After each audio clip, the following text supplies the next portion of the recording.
করব। এটা কিছুদিন যাওয়ার পর আমি ধরো সোমবারের দিকে ভার্সিটি যাব, তখন বলে দেখবো।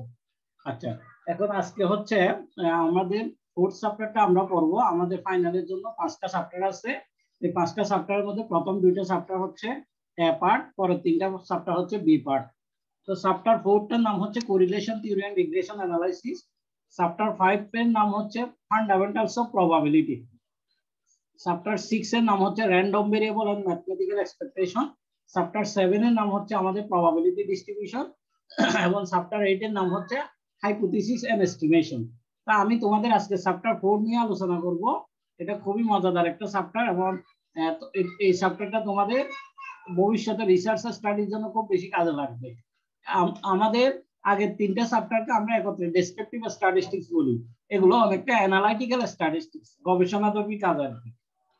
তো তোমরা শুরুতে চ্যাপ্টার 4 লিখে correlation theory and regression analysis কথাটা লিখে ফেলো। Chapter 4 correlation theory and regression analysis, এটা লিখো।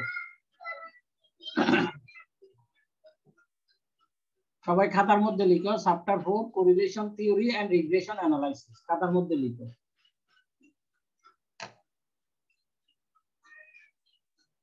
সবাই লিখতেছো? তোমার নামাজ এবং খাওয়া দাওয়া 2টার পরে করতে পারবা, আমি 2টার আগেই চলে যাব। লিখছি স্যার। আচ্ছা, আমি প্রথমে এখানে আলোচনা করব। এই দেখো, এখানে কিন্তু 2টা পার্ট, একটা হচ্ছে কোরিলেশন পার্ট আর একটা রিগ্রেশন পার্ট। আমি সর্বপ্রথম তোমাদের সাথে কোরিলেশন পার্টটা নিয়ে কথা বলবো, এরপরে রিগ্রেশন পার্টটা নিয়ে কথা বলবো। আচ্ছা, কোরিলেশন পার্টে তোমরা প্রথমে লেখো হোয়াট ইজ কোরিলেশন। প্রথমে এই শব্দটা লিখো, হোয়াট ইজ কোরিলেশন, এটা লেখো।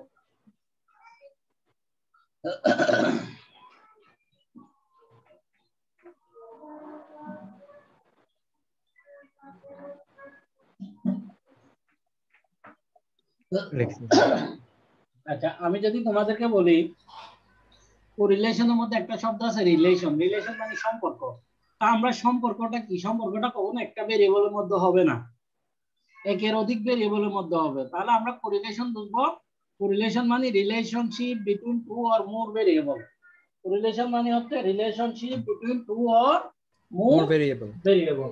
আচ্ছা, আমি যদি প্র্যাকটিক্যাল एग्जांपल দিই তোমাদের হোয়াট ইজ কোরিলেশন, এটার যদি আমি একটা প্র্যাকটিক্যাল एग्जांपल দিই, তাহলে মনে করো একটা ছোট বাচ্চা যখন আস্তে আস্তে বড় হইতে থাকে, তার এইজের সাথে তার হাইটের সম্পর্ক থাকে, তার এইজের সাথে তার ওয়েটের সম্পর্ক থাকে, অথবা এইজের সাথে হাইট এবং ওয়েটের সম্পর্ক থাকে, এগুলোকে বলা হবে কোরিলেশন। আচ্ছা, এখন আচ্ছা, তোমার বাবার ইনকামের সাথে তোমার পার্সোনাল কস্ট বা পকেট খরচের কোনো সম্পর্ক আছে? বলো, আছে কিনা? আছে স্যার। তাহলে তোমার বাবার ইনকামের সাথে তোমার পকেট খরচের যে একটা সম্পর্ক, সেটা কোরিলেশন। অথবা তোমার পড়াশোনার সাথে তোমার জিপিএর যে একটা সম্পর্ক, তুমি কত ঘন্টা পড়াশোনা করতেছো, সেটাও কোরিলেশন। অথবা তোমার মেধার সাথে, তোমার কোয়ালিটির সাথে, টিচারের কোয়ালিটির সাথে, ইউনিভার্সিটির কোয়ালিটির সাথে তোমার জিপিএর যে একটা সম্পর্ক, this is called the correlation. তাহলে কোরিলেশন কি? কোরিলেশন মানে হচ্ছে relationship between two or more variable. যেমন হাইট ওয়েটের মধ্যে সম্পর্ক, হাজবেন্ডের এজের সাথে ওয়াইফের এজের যে একটা সম্পর্ক, this is also called the correlation. মানে কোরিলেশন মানে দুটা চলকের মধ্যে যে সম্পর্ক, তাকে বলা হবে কোরিলেশন। এখন ধরো দুটা চলকের মধ্যে সম্পর্ক নাই, তাহলে কোরিলেশন হবে না। যেমন একটা বাচ্চার হাইট বাড়তে থাকলে আরেকটা বাচ্চার ওয়েট বাড়বে না স্যার, বাড়বে না। This is not a correlation, this is the independent variable.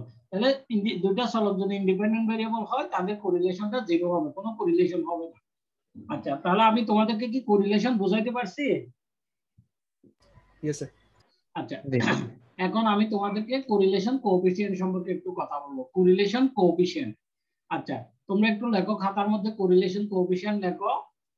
পাশে ব্র্যাকেট দিয়ে তুমি এটা ব্র্যাকেট দিয়ে rxy টা লিখে দাও। এই rxy, এই কোরিলেশন কোএফিসিয়েন্টের পাশে ব্র্যাকেট দিয়ে rxy লিখে দাও। rxy,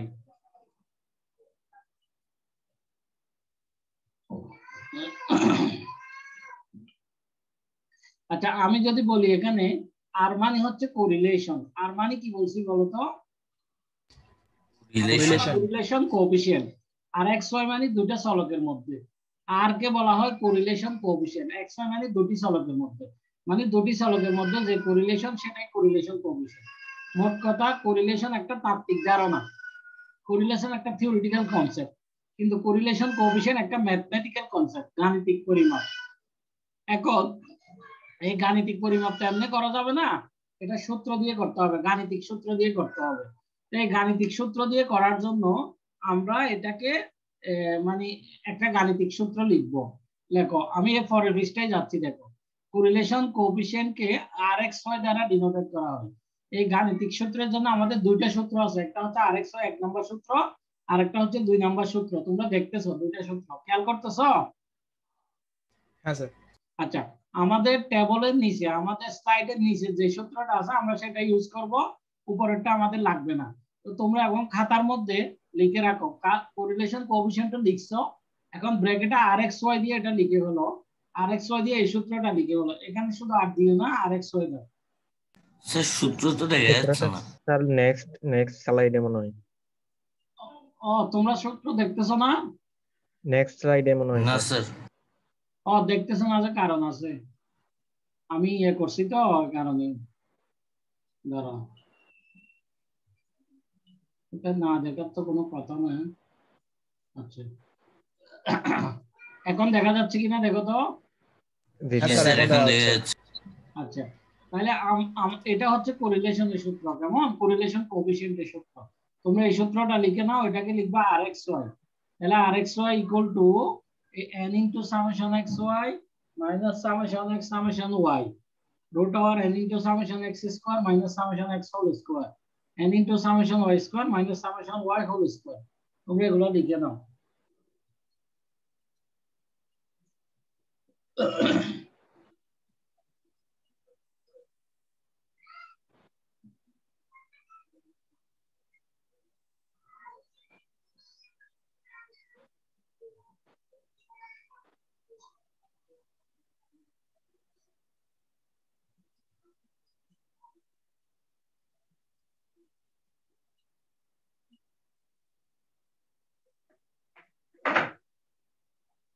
সবাই লিখছে rxy ইকুয়াল টু?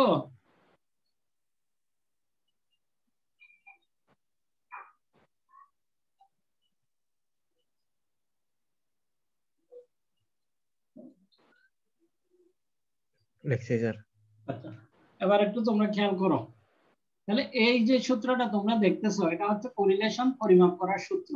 তাহলে কোরিলেশন হচ্ছে একটা তাত্ত্বিক ধারণা, কোরিলেশন কোএফিশিয়েন্ট একটা সংখ্যাত্মক ধারণা। তাহলে এই সূত্রের মাধ্যমে আমরা কোরিলেশনের সংখ্যাত্মক পরিমাপটা মেজার করব। এই সূত্রটা দিছে কার্ল পিয়ারসন, তোমরা ওনার নামটা মনে রাখো কারণ এটা বিভিন্ন জায়গায় লাগবে। কার্ল পিয়ারসন মানে Pearson correlation coefficient formula. Pearson 1890 সালে এই সূত্রটা আবিষ্কার করছে, এই জন্য এটাকে বলা হবে Pearson correlation coefficient formula. Pearson 1890 সালে এই সূত্রটা লিখছে। আচ্ছা, তোমরা ওর নামটা লিখে রাখো।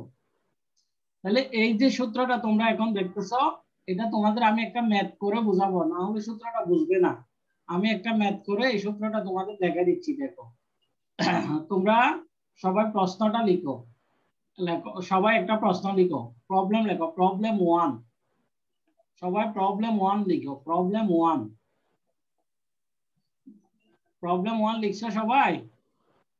জি স্যার। এবার লেখো প্রবলেম 1 লিখে লেখো ক্যালকুলেট কার্ল পিয়ারসন। এটা আবার লিখো curl Pearson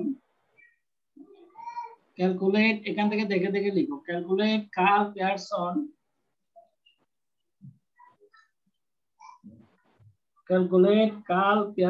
coefficient of correlation. Calculate Karl Pearson coefficient of correlation.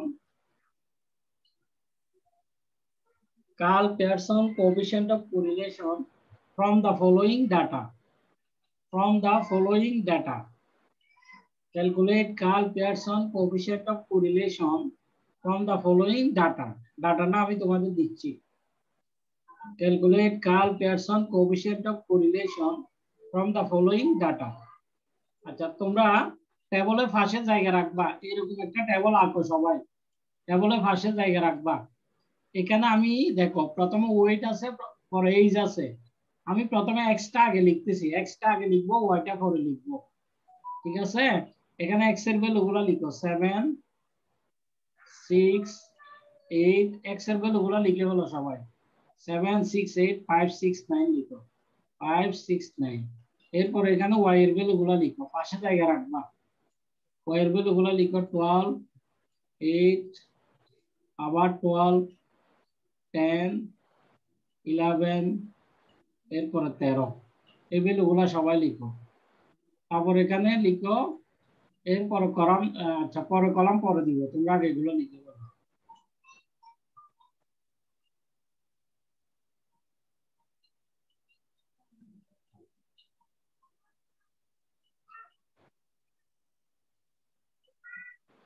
সবার লিখে শেষ জি স্যার। হ্যাঁ স্যার। এখন আমি তোমাদের দেখো এখন তোমরা এই টেবিলটা ফিল আপ করবা আগে আমরা কতটুকু করছি এক্স এবং ওয়াই করছি এটা লাগবে না এরপরে তোমরা এক্স স্কোয়ার লিখবে এগুলো ছোট হাতে লিখলে হবে তারপর লিখবা ওয়াই স্কোয়ার এরপরে এক্স ওয়াই লিখবা এখানে যা কিছু আসে সব লিখবা ঠিক আছে এখানে যা কিছু আসে সব লিখবা তবে এটাতে লিখবা সামেশন এক্স সমান এখানে লিখবা summation x is equal to 41 এটাতে কি লিখবা বলো সামেশন কি লিখবা বলো ওয়াই এখানে কি লিখবা summation x square x square লিখবা আর এখানে লিখবা সামেশন ওয়াই স্কোয়ার ঠিক আছে তোমরা এটা ফিল আপ করো এরপরে যে সূত্রটা আমি লিখাইছি ওই সূত্রে এটার মান রেজাল্ট গুলো বসাও কত পাইছো দেখো আমি আবারও দেখাচ্ছি এগুলো লেখার পরে টেবিলের নিচে সূত্রটা লিখবা আর এক্স ওয়াই সূত্রটা লিখে এই মানগুলো বসাই দাও কত পাও দেখো এই রেজাল্ট গুলো বসাই দাও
হ্যাঁ, হ্যালো, হয়েছে তোমাদের? হ্যালো,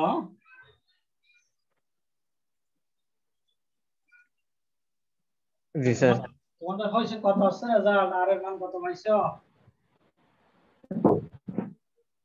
স্যার মান তো আসতেছে না স্যার, ম্যাথের আসতেছে স্যার। কত? আর এর মান কত? 95? তোমরা পরে দেখো না আর এর মান কত? আরে আচ্ছা, সূত্রটা কি বলো? সূত্রটা মনে আছে? আর এক্স ওয়াই ইকুয়াল টু সূত্রটা বলো আমাকে। জি স্যার। বলো সূত্রটা বলো। আর এক্স ওয়াই ইকুয়াল টু কত? Sir N summation X Y minus. হ্যাঁ, আমি লিখতেছি, দাঁড়াও। তাহলে আমরা জানি কি আর এক্স ওয়াই ইকুয়াল টু, খেয়াল করো, n summation xy, কেমন? summation xy minus summation x summation y, তোমরা খেয়াল করো। এরপরে রুট ওভার, রুটটা আমি একসাথে দিয়ে দিচ্ছি, n summation x square, root দুটো মিলে আমি একসাথে দিয়ে দিচ্ছি, minus summation x whole square. দেখতেছো তোমরা? এরপরে দেখো ব্র্যাকেট আরেকটা শুরু করছি, n summation y square minus summation y whole square. আচ্ছা এবার খেয়াল করো তো তোমরা। আচ্ছা প্রথমত আমাদের এখানে দেখে n এর মানটা কত বলো তো, n এর মানটা বলো, n এর মানটা কত? সবাই বলো n এর মানটা কত? বলো 6 স্যার। 6 কেমনে? দেখো এখানে 6টা, 1 2 3 4 5 6, এই জন্য n এর মান 6। n এর মান কত? 6। তাহলে 6 ইনটু কত বলো তো? সামেশন বলো না, সামেশন কি? Summation of X Y. কথা বলো না কেন তোমরা? তো সামেশন x এর মান কত আমাদের? 461 না? জি স্যার। 461। আচ্ছা দিলাম। 461। হ্যাঁ এরপরে মাইনাস, মিলাই দেখো তোমরা। সামেশন x এর মান হচ্ছে 41, দেখো 41 ইনটু সামেশন y এর মান কত? 66 না? জি স্যার। 66, তোমরা একটু মিলাই দেখবা। জি স্যার। এরপরে রুট ওভার n এর মান আমাদের কত? 6 না? 6 ইনটু সামেশন x স্কয়ার, এটা হচ্ছে x স্কয়ার, সামেশন x স্কয়ারের মান হচ্ছে 291, 291। এরপরে দেখো মাইনাস, এটা কত স্কয়ার বলতে পারবা? 41 স্কয়ার, কত স্কয়ার? 41 স্কয়ার। এরপর আবার ইনটু দিয়ে শুরু, এটা আমি এখানে লিখতেছি 6 ইনটু সামেশন y স্কয়ারের মান কত? 742, কত হবে? 742 minus summation y square, summation y মানে 66 স্কয়ার। আচ্ছা তাহলে আমরা যদি এটাকে ক্যালকুলেশন করি, এটা ভ্যালু হবে 0.76, 0.76 কত হবে বলো? 0.76। তোমরা কত পারছো এটা? জি স্যার, আচ্ছা কত আসছে? 0.76 সামথিং। আচ্ছা ঠিক আছে, 0.76 আরো অনেক কিছু আসবে, তো তোমরা এটুকু করলেই হবে। আচ্ছা এখন আমি, আচ্ছা দাঁড়াও এখানে একটু ঝামেলা, এখন আমি তোমাদের এই টপিকসটা দেখা। তাহলে আমরা আরএক্স এর মান কত পাইলাম বলো তো? আরএক্স এর মানটা কত পাইলাম? 0.76, কেমন? এই আরএক্স এর মানটা আমরা পাইছি 0.76। এখন তোমরা 0.76 এর নিচে লেখো, লেখো rxy ইকুয়াল টু 0.76 লিখে রাখো। আচ্ছা এরপরে নিচে একটা কমেন্ট লিখে রাখো, কমেন্ট, COMMENT, কমেন্ট লিখে রাখো। rxy এর পাশে এরকম একটা কমেন্ট লিখে রাখো। কমেন্টটা আমরা পরে দিব, কমেন্টটা আমরা পরে দিব, কেমন? আচ্ছা আগে ওটা একটু জায়গা রেখে দাও, জায়গা রেখে দাও, পরে কমেন্টটা আমরা পরে দিচ্ছি। কমেন্টের আগে আমাকে আরো কিছু জিনিস পড়াইতে হবে। তোমরা এখন স্ক্রিন দেখতেছো? সবাই আমার স্ক্রিন শেয়ার দেখতেছো? জি স্যার। জি স্যার। এরপর আমি তোমাদেরকে পড়াবো properties of correlation coefficient. Properties of কি বলো? Properties of correlation coefficient. আচ্ছা আমি তোমাদের 1 নম্বরটা এগুলা সব লাগবে না, যেহেতু তোমাদের এখন ওরকম এক্সাম নাই। আমি তোমাদের যেটুকু দরকার ওটুকু পড়াচ্ছি। কোরিলেশন 2 নম্বরে লেখা আছে, এটা পড়ো তো দেখি কি লেখা আছে এখানে, কি লেখা আছে পড়ো তো, পড়ো তো দেখি। কোরিলেশন কোএফিসিয়েন্ট লাইজ বিটুইন কত থেকে কত? -1 টু +1। -1 টু +1। আচ্ছা আমরা একটু আগে যে কোরিলেশনটা পাইছি ওটার রেজাল্ট কত পাইছি কত বাবা? rxy সমান কত পাইছি? 0.76। তাহলে 0.76। তাহলে দেখো 0.76 এই -1 থেকে +1 এর মধ্যে আছে কিনা? আছে স্যার। আছে। তাহলে তুমি যদি কোরিলেশন কোএফিসিয়েন্টের মান বের করো, আমাকে একজন বলছে 95, তাহলে এটা কি কখনো সম্ভব? না স্যার। তাহলে কিসের মধ্যে থাকবে? -1 থেকে +1 এর মধ্যে। আচ্ছা আচ্ছা, আমি তোমাদের যে সূত্রটা পড়াইছি সেটা কি দিয়ে? rxy দিয়ে না? জি স্যার। আচ্ছা, আমি যদি ওটাকে ryx করে লিখি, সূত্রে কোনো পরিবর্তন হবে কিনা দেখো তো। সেম থাকবে না সূত্রটা, শুধু ওয়াইটা আগে এক্সট্রা পরে থাকবে, ঠিক আছে কিনা? জি স্যার। এরপরে কি রেজাল্টে কোনো পরিবর্তন হবে? বলো। এটা যেহেতু আমাদের সূত্রগুলো গুণ আকারে আছে, তাহলে রেজাল্টে কোনো হেরফের হবে না, কারণ আমরা কি জানি বলতো, 3 কে 2 দ্বারা গুণ করা আর 3 কে 2 দ্বারা গুণ করা সেম কথা কিনা? সেম। তাহলে আমাদের রেজাল্টে rxy বলা যে কথা আর ryx বলা সেম কথা সূত্র অনুযায়ী। যেহেতু আমাদের সূত্র দুইটা, শুধু এক্সট্রা আগে করে দিব, ওয়াইটাকে পরে করে দিব। এক্সট্রা আগে করে দিব, ওয়াইটাকে কি করে দিব? পরে করে দিব। কেমন? আচ্ছা, এরপরে তোমরা দেখো 3 নম্বরে লেখা আছে rxy √byx bxy। rxy √byx bxy। আচ্ছা, আমি তোমাদের rxy কি বলছিলাম মনে আছে?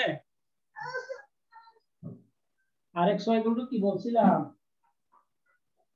মনে আছে তোমাদের? Correlation efficient. Correlation coefficient, correlation coefficient. আচ্ছা, এখানে byx একটা আছে, bxy একটা আছে।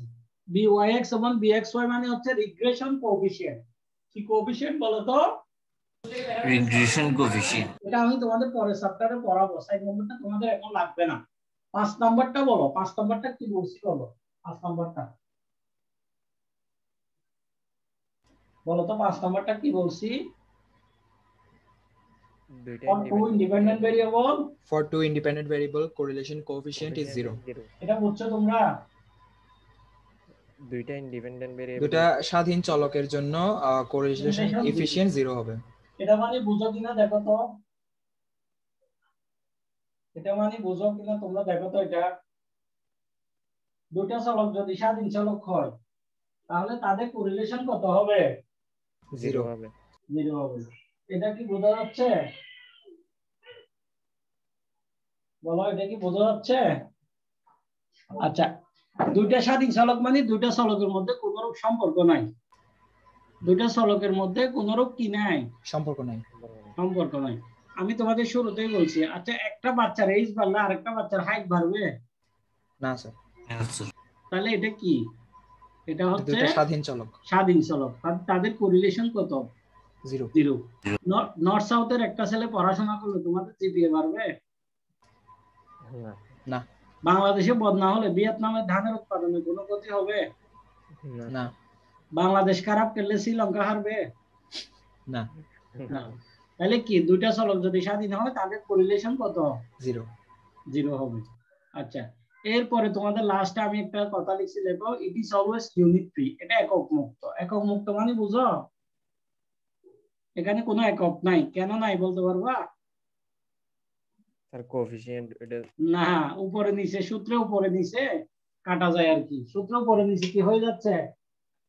আমি যে সূত্রটা তোমাদের দিছি rxy এর, ওই সূত্রে দেখবা উপরে নিচে ক্যালকুলেশন করলে, ধরো আমি একটা একক ধরলাম, এই যে দেখো, একক ধরলো সেন্টিমিটার মিটার ধরি, রুটের কারণে দুটা মিলে স্কয়ার করলে উপরেরটা সমান হয়ে যায়। তাহলে এখানে আর একক থাকে না। আমার কথা বুঝতেছো? জি স্যার। তাহলে আমরা কি বললাম আজকে? আমরা পড়ছি কোরিলেশন কাকে বলে, কোরিলেশন কোএফিশিয়েন্ট কাকে বলে, আবার কোরিলেশন কোএফিশিয়েন্ট দিয়ে একটা ম্যাথ করছি, ওই ম্যাথ দিয়ে কতগুলো প্রপার্টিজ দেখছি। কোরিলেশন কোএফিশিয়েন্টের প্রপার্টিজ গুলা দেখবা, ঠিক আছে? এরপর আগামী ক্লাসে আমি তোমাদের কোরিলেশন rxy এর কমেন্টটা দিব, যে কমেন্টটা বাকি আছে সেটা লিখে দিব, এবং স্ক্যাটার ডায়াগ্রাম পড়াবো। র্যাঙ্ক কোরিলেশনটা আমি তোমাদেরকে দেখাই দিব।